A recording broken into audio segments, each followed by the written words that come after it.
L'agriculture a du souci à se faire. À l'époque du réchauffement climatique et de la disparition des espèces, place à la permaculture. Il s'agit de cultiver mieux, sans dégrader, en prenant soin de la nature, mais pas de cultiver moins, bien au contraire. Reportage d'Alexia Mayer, Jean-Marc Nouknouk et Frédéric Bonne. Voici à quoi pourrait ressembler l'agriculture de demain. Des champs d'arbres fruitiers, plantés au milieu de légumes, des terres où insectes et mauvaises herbes prolifèrent. Voici la permaculture, une méthode alternative inspirée par la nature. Mais quel est son fonctionnement? Est-ce une voie d'avenir pour l'agriculture?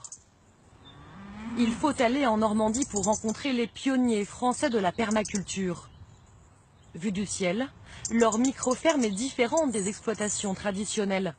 Plus de monoculture, ici, un désordre organisé. Alors la permaculture, c'est une boîte à outils qui va imiter la nature. On va avoir des arbres au milieu desquels on va installer des cultures, de légumes. On trouve des plantes sauvages, telles que les consoudes. Et puis juste à côté, on a nos cultures. Et on va couvrir de paillage, on va couvrir de plantes autochtones qui elles-mêmes pourront après, si on les enlève comme ça, resservir de paillage. Tout ce qui vient du sol retourne au sol. Un écosystème autosuffisant.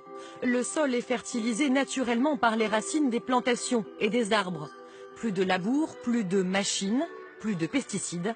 La nature travaille seule. Allez, on va aller bosser un peu.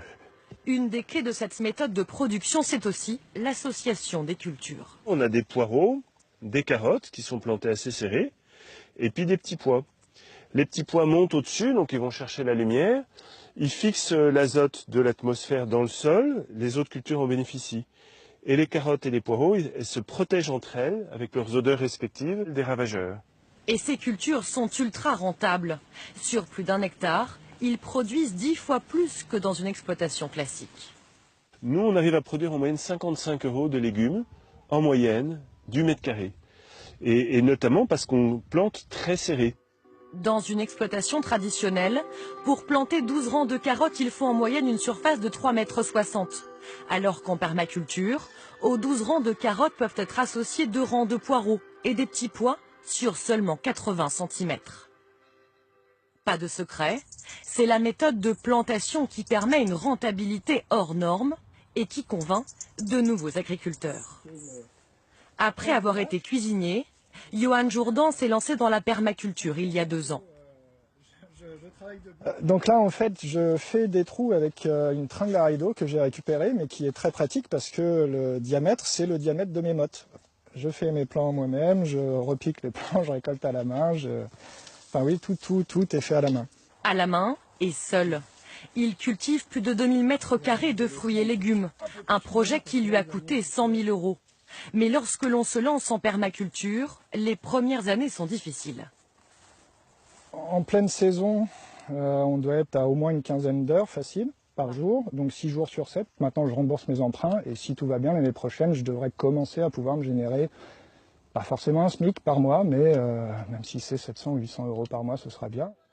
La permaculture, est-ce alors un modèle économique viable? Les chercheurs se sont penchés sur la question, comme François Léger.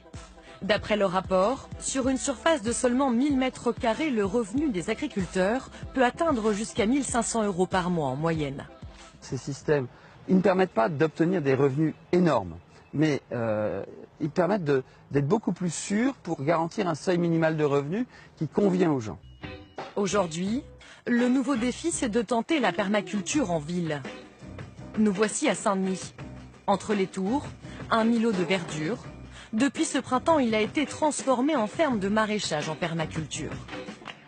On a planté depuis le mois d'avril à peu près une centaine d'espèces différentes, entre donc des aromatiques, des plantes à parfum, des légumes racines, des légumes feuilles. Ce qui nous intéresse, c'est de voir à la fois comment on va se mettre en situation de produire de la nourriture dans un endroit où évidemment on est sur un village de 120 000 habitants, aux portes de Paris, et de voir aussi comment la qualité biologique du sol nous permet ou pas de mettre en route une logique de permaculture.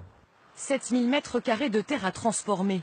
Il faudra attendre 3 ans pour que la faune et la flore reprennent leurs droits, car ici, le milieu urbain fait partie de l'écosystème. toute cette surface goudronnée, bétonnée, fait énormément de chaleur.